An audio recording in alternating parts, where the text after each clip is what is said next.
매일 다양한 주제로 넓고 깊은 경제적 시각을 제시해 드리도록 하겠습니다. 오늘은요, 이경수 하나증권 연구위원과 이야기 나눠보도록 하겠습니다. 어서 오세요. 네, 반갑습니다. 안녕하세요. 네, 이번 주 미국의 빅테크 기업들의 실적 발표가 줄줄이 예정되어 있습니다. 간밤 알파벳이 또 호실적을 기록을 했는데요. 통상 미국 빅테크 기업들이 실적이 잘 나오면요, 연구위원님. 우리 시장도 그 훈풍을 받아가기는 했었는데 최근에는 좀 다른 움직임인 것 같습니다. 네. 네.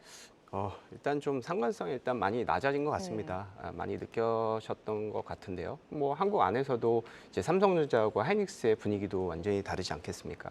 그리고 뭐 외국계 기업계 안에서도 차별화가 상당히 좀 심한 그런 모습입니다. 일단 뭐 이런 상황은 여러 가지로 생각을 할 수 있을 것 같습니다. 일단 그 본업, 삼성전자, 하이닉스는 일단 뭐 잘 아시겠지만 HBM에 관한 어떤 그 노출도가 얼마만큼 맞느냐 이거에 대한 이제 글로벌의 어떤 그 포지셔닝이 어떻게 되었느냐 이거에 따라서 좀 갈리는 것 같고요.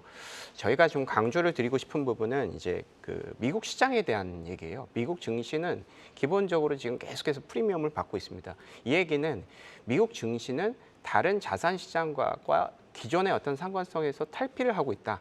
프리미엄을 받고 있는 그런 과정이다라고 보시면 될 것 같습니다. 그렇기 때문에 미국과 한국의 어떤 그 펀더멘탈 측면도 분명히 있겠지만 그 시장 측면에서의 어떤 밸류에이션 차이, 시장별의 지역별의 어떤 차별화 이런 것도 같이 결부를 해야 될 것 같습니다. 그래서 펀더멘탈 측면에서도 일단 차이가 난다라고 봐야 되는 거죠. 미국 같은 경우에는 지금 내년 ROE가 이제 20%가 넘습니다. 기존에는 이제 이머징 시장의 ROE가 훨씬 더 높았거든요. 근데 이만큼 이제 미국 시장의 어떤 수익성 자체가 상당히 좀 높아지고 있다. 한국은 어떻게 되느냐? 한국은 ROE가 지금 10%도 안 되고 있습니다. 네. 그래서 수익성 차이가 이제 2배가 나기 때문에 밸류에이션 측면에서도 완전히 이제 차별화 현상이 일어나는 거죠. 그래서 이런 어떤 국가별의 어떤 그 시장의 리레이팅 차이 이런 것들도 분명히 우리가 한번 지금 상황에서는 좀 이제 우리가 좀 짚고 넘어가야 될 부분이 아닐까 이렇게 생각이 듭니다. 네, 국내 시장만 유독 소외가 되고 있는 장세인 것 같습니다. 이런 가운데 2,600선을 회복하는가 싶었던 우리 시장 오늘 다시금 외국인과 기관의 동반 매도 속에 오후장 들어서 코스피 지수가 계속해서 낙폭을 키우면서 다시금 2,600선이 좀 무너지기도 했습니다. 개인 투자자들도 지금 많이 떠나고 있다고요, 연구위원님? 그렇습니다. 일단 펀더멘탈 측면에서도 이제 그 수익성 말씀을 드리고 성장성에 대해서 말씀을 드렸는데 개인 투자자들도 국내 증시를 빠져나가고 있습니다. 어떻게 보면 개인 투자자들이 현명한다라고 저는 현명하다고 생각을 하고 있습니다. 그만큼 수익성이라든지 성장성이라든지 미래 가치가 높은 쪽으로 이동하고 있다. 어떻게 볼 수 있느냐? 일단 거래 대금의 비율이 있습니다. 코스닥도 그렇고 코스피도 그렇고 특히나 이제 코스닥 같은 경우에는 개인들의 어떤 거래 비중 자체가 기존에 이제 90%가 넘었어요. 근데 지금은 70%까지도 떨어졌습니다. 이 추세가 어떻게 돼 있냐면 그냥 그 자로 그은 우하형 곡선을 쭉 그리고 있습니다. 뭐 이거는 사실은 금투세 때문이다, 금투세 우려 때문이다라고 보기엔 좀 어려워요. 최근에 1, 2년 동안에도 계속 이런 현상이 일어나고 있었던 것이거든요. 그래서 어떻게 보면은 이제 좀 전에 말씀드렸던 한국 시장만 매매를 하는 거의 측면에서의 어떤 어느 정도의 그 갈증이 있었을 것 같고요. 네. 그런 측면에서 이제 코스피도 그렇고요, 코스닥도 그렇고 개인의 거래 대금이 상당히 좀 줄어들고 있다. 이 부분도 우리가 같이 좀 체크를 해야 될 것 같고 그런 측면은 좀 전에 말씀드렸다시피 코스닥에 대한 어떤 개인들이 노출이 더 컸기 때문에 이것이 많이 빠진 부분에 대해서 코스닥 시장도 분명히 시장의 코스피 대비해서 디스카운트가 반영이 됐었다. 이런 것들까지도 우리가 현재 상황에서 한번 짚고 넘어가야 될 그런 상황이 아닌가 생각이 듭니다. 네, 개인 투자자 입장에서는 이럴 거면 미증시를 할 걸 이런 이야기들 많이 하시잖아요. 국내 증시를 떠난 개인 투자자들 결국에 미국 시장으로 향하고 있는 걸까요? 맞습니다. 네. 일단 그 미국 주식에 대한 개인 잔고가 상당히 급증을 하고 있어요. 지금 상황에서는 이제 다 100% 집계를 할 수는 없겠지만 한국 개인들이 많이 가지고 있는 주식 잔고 탑 50개 종목군들을 기준으로 봤을 때는 지금 100조 원이 넘었습니다. 이제 설정액 기준이고 이제 요게 이제 100조 원이 넘었다라는 컨셉은 기존에 우리가 이제 뭐 미국 증시가 올라서 그러는 거 아니냐. 기존에 이제 2년 전만 하더라도 2013년도 초 기준으로 봤을 때 이제 한 30조에서 40조 원의 잔고가 있었단 말이죠. 요게 이제 100조 원이 된 거거든요. 그 같은 기간에 S&P 500 같은 경우에는 40%에서 50%밖에 올라가지가 않았습니다. 그래서 어떻게 보면 이제 개인들의 어떤 그 미국 증시에 대한 참여율이 상당히 좀 몇 배 이상 높아졌다 이렇게 보시면 될 것 같습니다. 그래서 지금 뭐 직접 투자도 그렇지만 간접 투자 그 펀드 단으로도 봤을 때도 계속해서 좀 빠지고 있어요. 국내 설정 금액은 계속해서 빠지고 있고요. 해외 설정 금액이 계속 올라가고 있어서 지금 이게 거의 60조 원까지 거의 비슷하게 됐습니다. 요게 차이가 거의 이제 50조, 60조 차이가 났던 게 이제 국내 이제 펀드는 계속 떨어지고 해외 이제 펀드는 계속 올라가고 있다. 그래서 요게 거의 60조 원까지도 거의 근접했다. 이렇게 보시면은 될 것 같습니다. 네, 개인 투자자가 줄어들면서 그렇게 된다면 외국인과 기관의 영향력이 더욱더 커질 수밖에 없는데요. 외국인과 기관이 선호하는 업종, 섹터를 분석을 해봐야 될 것 같은데 최근에는 외국인이 뭐 계속해서 삼성전자를 강하게 매도했습니다. 34거래일 만에 매도를 멈추고 매수세가 전종 거래일에 들어오기는 했습니다만 여전히 반도체를 바라보고 있는 시각이 좀 보수적인 관점인데요. 외국인과 기관 어떤 섹터를 중점적으로 보고 있습니까? 언급해 주셨던 것 네. 같이 일단은 개인들의 비중이 줄어들다 보니까 기관하고 외인들의 영향력이 높아진 것이 사실이고요. 실질적으로도 기관하고 외인들이 매수한 종목군들이 올해 특히나 하반기 같은 경우에는 성과가 상당히 좀 좋습니다. 그렇기 때문에 기관하고 외인들의 어떤 수급도 사실은 우리가 주가 측면으로도 어느 정도 좀 접근해 볼 수 있는 하나의 어떤 팩터가 될 수 있다 이렇게 좀 보고 있습니다. 그래서 지금 이제 근데 특히나 기관하고 외인들이 있겠지만은 특히나 기관들의 어떤 임팩트가 상당히 좀 강합니다. 외인들은 특정 국내 증시를 투자하는 그 종목단의 컨셉으로 봤을 때는 종목을 분석하고 들어온다기보다는 하나의 그 패시브 컨셉으로 리저널 컨셉으로 이제 지수를 투자하는 그런 개념이 있기 때문에 사실 외인들 컨셉보다는 우리가 종목을 하고 업종 투자를 한다는 입장에서 봤을 때는 기관들의 어떤 그 액션이 그리고 그들의 어떤 수급이 상당히 좀 중요하다 보시면 될 것 같은데 왼쪽에 보시다시피 올해 이제 기관들이 많이 매수한 업종군들입니다. 보시다시피 상당히 성과가 좋은 업종군들이 많고요. 그리고 외인들의 매수한 종목군들도 사실 이제 퀄리티 위주의 상당히 좀 좋은 업종군들이 많겠죠. 그리고 성과 측면에서 상당히 좀 좋습니다. 그래서 지금은 일단은 기관하고 외인들의 관심을 좀 많이 갖는 건 있지만 기본적으로 개인들의 거래대금 비중이 확 낮아졌을 때 가장 수혜를 보는 것은 기관들이 많이 매수한 업종이나 종목군들이었다. 이런 것들을 우리가 파악을 할 필요가 있을 것 같고요. 특히나 이 수급적인 팩터 외에 어떤 고배당 그 스타일도 개인들의 어떤 거래대금의 비중이 낮아졌을 때 확 튀어오르는 그런 투자 스킴이 됐습니다. 그래서 올해 그 고배당주들의 성과가 상당히 좀 좋았거든요.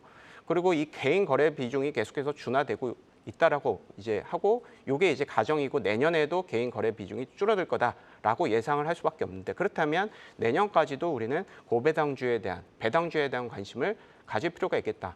어떻게 보면 개인들의 거래 비중이 낮았을 때 고배당을 투자했다, 고배당의 어떤 스킴의 투자가 성과가 좋았다는 얘기는 개인들이 고배당주에 대한 투자를 많이 안 하고 있다는 얘기도 될 수가 있거든요. 어떻게 보면 지금 이제 고배당이라는 어떤 투자는 기관하고 외인들의 스타일 컨셉으로만 접근한 투자이기 때문에 기본적으로 우리는 개인 투자자들도 고배당에 대한 어떤 관심 상당히 좀 필요하다라고 보고 있고요. 좀 전에 말씀드렸던 ROE의 차별화 이런 것들 때문에 성장주라든지 이런 컨셉은 미국이라든지 글로벌 투자에 조금 더 적합해 보이고요.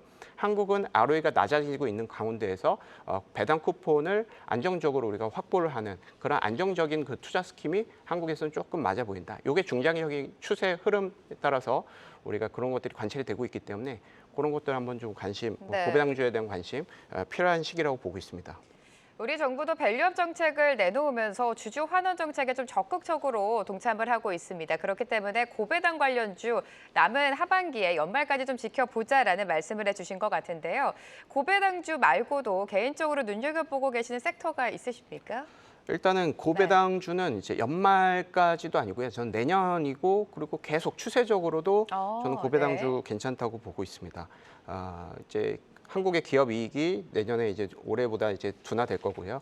올해 이제 OP 그로스는 50%, 내년에는 20% 정도 예상이 됩니다. 이익 그로스가 좀 둔화되고 있고, 한국 경기 선행 지수도 떨어지고 있고, 코스피의 거래대금 감소하고 있고, 글로벌 대비해서 한국의 고배당주들이 계속 프리미엄을 받고 있고, 그리고 이제 한국의 배당 성향 자체는 이제 올해 이제 밸류업 정책 이후에 급반등을 했습니다. 올해 배당 성향이 20%로 이렇게 확 급등을 할 거라고 일단은 예상이 되고 있어요. 내년 기준입니다. 25년 2025년도 기준.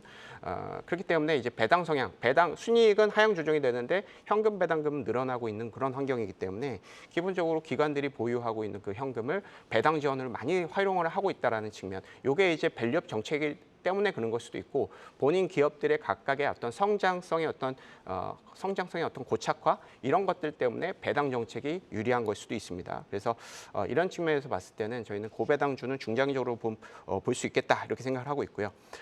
이 업종 말씀을 하셨는데 왜 기관들이 저는 매수한 종목군, 업종군들을 위주로 좀 저희 관심을 갖고 있습니다. 그래서 한마디로 개인 거래 대금이 둔화됐을 때 우리가 관심 가져야 되는 거는 기관들이 최근에 사고 있는 거, 고배당, 이 두 가지 스카이를 보고 있는데 고배당 말씀을 드렸고 기관들 측면에서는 많이 산 종목군들 중에서 내년 실적이 올라가는 업종군들이 별로 없거든요. 그 안에서 본다면 증권이라든지 은행, 방산, 전기장비, 조선 이 업종군들 다시 말씀드리면 증권, 은행, 방산, 전기장비, 조선 이 5개 업종 같은 경우에는 기관들이 어느 정도의 어떤 발이 드러났고 이 해당 업종군들의 내년 실적 전망치가 올라가고 있는 몇 안 되는 업종이기 때문에 그 업종에 대해서 우리가 포커스를 맞춰서 투자를 하시면 긍정적일 수 있다 이렇게 생각을 하고 있습니다. 고배당주는 연말뿐만이 아니라 내년까지 좀 끌고 가야 된다라고 말씀해 주셨고요. 기관 투자자들이 담고 있는 섹터도 눈여겨보자라는 전략 말씀 제시해 주셨습니다. 자, 그렇다면 마지막으로 연구위원님께서는 내년입니다. 벌써 2025년 한국 증시는 어떻게 예상하고 계십니까? 일단은 이 펀더멘털 측면에서 봤을 때 서두에서 말씀드렸지만은 성장성이 많이 둔화가 됩니다. 이제 올해 이제 반도체라든지 유틸리티 이런 업종군들 위주로 해서 상당히 이제 성장률이 좀 좋았는데 내년에는 이제 반도체의 성장성이 계속 이어지긴 있지만 일단 삼성전자 특히나 삼성전자의 이 추정치가 많이 하향 조정이 됐습니다. 그러다 보니까 전체적으로 이제 내년을 바라보는 올해만큼의 어떤 임팩트는 내년에 나타나지는 않을 것이다 이렇게 생각을 하고 있습니다. 그래서 이제 이 성장률이 조금 둔화되는 그런 환경에서 유리한 컨셉으로 본다라고 하면 일단 펀더멘탈이 조금 올해보다는 좋지 않다. 그러면 수급이 중요할 텐데 외국인들 수급이 중요하겠죠. 외국인들 수급 같은 경우에도 사실 녹록지는 않습니다. 최근에 하반기 같은 경우에는 계속해서 국내 증시를 좀 매도를 하고 있고 이게 이제 미국 증시하고도 이제 차별화에 대해서 말씀을 드렸는데 기본적으로 이 펀더멘탈하고 센티먼트는 사실 완전히 별개가 될 수는 없거든요. 한국이 추세적으로 ROE 같은 부분, 수익성이라든지 성장성 부분이 글로벌 대비해서 계속해서 좀 둔화되고 있고 상대적으로 약화되고 있는 환경이기 때문에